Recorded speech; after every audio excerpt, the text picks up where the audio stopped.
Benoît, 20 ans, un beau bébé, au propre comme au figuré. Un adolescent immature et totalement ingérable. Mais ta mère, dégage ce qui t'arrive là. Dégage. Alors ferme ta gueule, toi aussi, laisse-moi passer ce qui t'arrive à me bloquer là.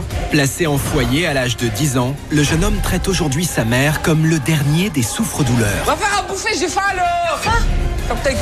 Accusant 120 kilos à la pesée, Benoît passe ses journées à se goinfrer. C'est quoi, je suis déçue en fait, tu vois. Non mais arrête trop sur moi en fait, je vais me péter un plomb par contre, tu vois. Je vais vraiment me péter un plomb, faut arrêter quoi. Ils parlent que de moi, ou je suis leur vie ou quoi. Faut arrêter. Même sur les projets pro, on me soutient même pas. Putain, je fais une merde quand même. Je soutiens tout le monde tout le temps. Ça se fait pas, c'est dégueulasse. C'est parce qu'ils Et sont Dimitri, c'est une grosse merde, il peut me on te l'a dit ça. Mon poussin, oh là, viens voir. Elliot. Excusez-moi, j'ai un petit souci, il faut que je fasse le service après-vente. Excusez-moi David, bon Elliot, qu'est-ce qui se passe? Dis-moi, tu sais quand on joue, bon il y a quelqu'un qui gagne, et il y a quelqu'un qui gagne. Tu comprends ce que je veux dire? Est-ce que tu voudrais qu'on fasse un selfie que je mette sur mon réseau social, toi et moi? Un petit selfie? Et il a même une ligne de café appelée Grumpuncino. Et un livre à sa gloire qui enseigne l'art d'être grognon. Bref, Grumpy est une star que l'on invite sur les plus grands plateaux de télévision. Le félin le plus célèbre de la planète est là, Grumpy Cat, un phénomène complètement fou. Selon un quotidien britannique, Grumpy Cat aurait gagné 82 millions de dollars sur les 3 dernières années, autant que Cameron Diaz. Nouvelle génération qui assume son mise dans le haram. Sur une musique entraînante, calibrée pour les jeunes, le message est clair. Les femmes musulmanes doivent être le symbole de la vertu et surtout ne pas se laisser pervertir par notre société dont les mœurs sont jugées trop légères. Selon plusieurs témoins, un premier groupe d'adolescents l'invective à propos de la jupe qu'elle porte. Mais quelques minutes plus tard, la violence va s'ajouter aux insultes. 3 adolescentes présentes sur le quai prennent à leur tour la jeune fille à partie pour les mêmes raisons vestimentaires. Une altercation éclate et les coups pleuvent. L'aîné du trio, âgé de 19 ans, frappe à plusieurs reprises sa victime au visage. Celle-ci s'effondre, inconsciente. L'intervention de plusieurs voyageurs n'y changera rien. Tombée dans le coma, elle est transférée vers un hôpital voisin. Tout a commencé par une bière pour célébrer la victoire. Une bière qu'elle jette sur une adversaire. Aussitôt, bagarre générale entre ces 2 équipes de foot américain féminin, avec des entraîneurs mâles qui s'y mettent eux aussi. Pourquoi est-ce qu'on voit jamais, la question est débile, je sais, mais pourquoi est-ce qu'on voit jamais un homme jouer contre une femme au tennis? J'adorerais. Est-ce que c'est vraiment aussi impossible que ça? Ça, c'est fait, il y a eu des défis. Il y a eu des défis, mais honnêtement, non. Enfin, si la question c'est de savoir est-ce que une femme top 10, par exemple, un top 10, non, loin de là. Mais les vraies raisons, c'est quoi? C'est physique, enfin, la puissance. Voilà, c'est la puissance. Donc la question était très très mauvaise. Mais le plus étonnant, ce n'est pas vraiment la bagarre, plutôt la tenue dénudée de ces sportives. Alors que les hommes sont en maillot long, les femmes portent des mini-shorts et quasiment des hauts de maillot de bain, bien visibles sous leur mini-protection. Vas-y Benoît, c'est forcément pour toi. J'ai déjà éternué en suçant une caquette. C'est horrible, il y a tout qui ressort par le nez. Enfin, j'ai un peu tout mélangé du coup. C'est une tambouille. Non mais honnêtement Benoît, tu penses que ta mère va faire quelle tête quand elle va voir ça? C'est là qu'elle m'a demandé de me masturber. Je l'ai fait une fois. Et elle est revenue me parler. Elle m'a demandé de le refaire. Je lui ai dit que non et c'est là qu'elle m'a dit qu'elle avait une vidéo et que si je ne le refaisais pas, à diffuser la vidéo. Une vidéo de quoi? De moi en train de me masturber.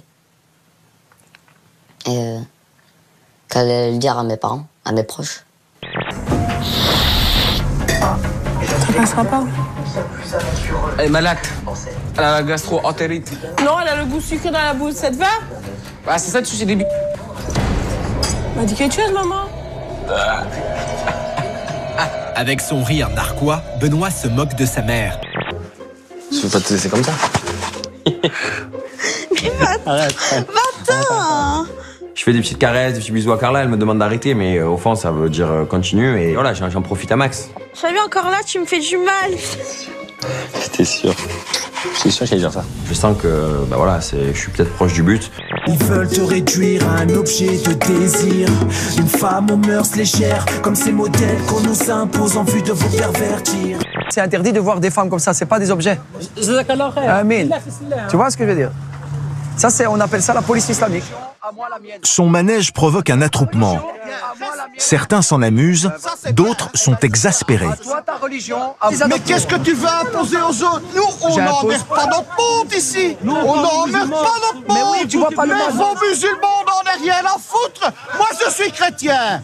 Votre mauvaise foi est flagrante. Vous êtes des handicapés de la communication. Vous ne savez pas dire les choses positivement. Vous êtes des handicapés du plaisir. C'est marrant, c'est exactement la même chose qu'on pense de vous. Dans la rue, tu m'en On n'est pas venu vous parler à vous, on est venu parler aux musulmans, c'est vous qui êtes venus à nous. On n'est pas venu chez vous. Mais je suis chez moi ici. Mais je suis chez moi ici. Mais c'est pas une question de nationalité. C'est une question de État islamique, la Belgique. Alhamdulillah.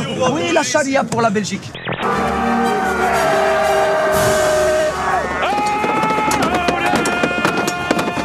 La guerre! Nous allons tous les tuer!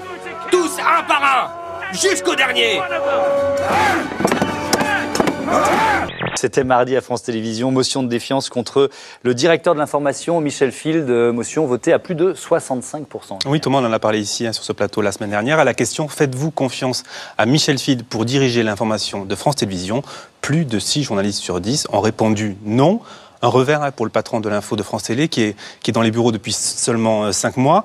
Clairement, la confiance est rompue. Son nom et son visage sont peut-être moins connus que ceux de Julian Assange ou Edward Snowden. Mais le Français Antoine Deltour est lui aussi un lanceur d'alerte qui a permis de révéler l'un des plus grands scandales d'évasion fiscale, le LuxLeaks. Son procès débute mardi prochain au Luxembourg où il est mis en examen pour violation du secret professionnel. Avec un journaliste français qui a enquêté sur cette affaire, ils encourent jusqu'à 5 ans ferme et plus d'1 million d'euros d'amende. Et en fait, le prix Pulitzer a été donné à 4 photographes qui ont fait la série photo pour le New York Times. Et ils ont suivi en fait les réfugiés dans leur périple. Alors, j'ai voulu qu'on presque ça s'entrechoque ce qu'on vient de dire sur Hanouna et ça parce qu'il y a eu l'annonce de 500 morts de migrants en Méditerranée. Dernier, oui. Et ça a fait quelques lignes, en tout cas beaucoup moins de titres de une. C'est ça qui est le plus choquant. Bah, bien sûr.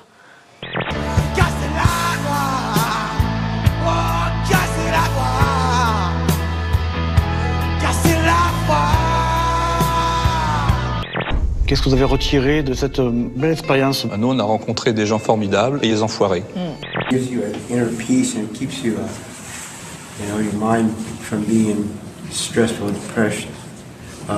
It helps your breathing a lot. It's just a peace. You get a peace of mind. A way to think about.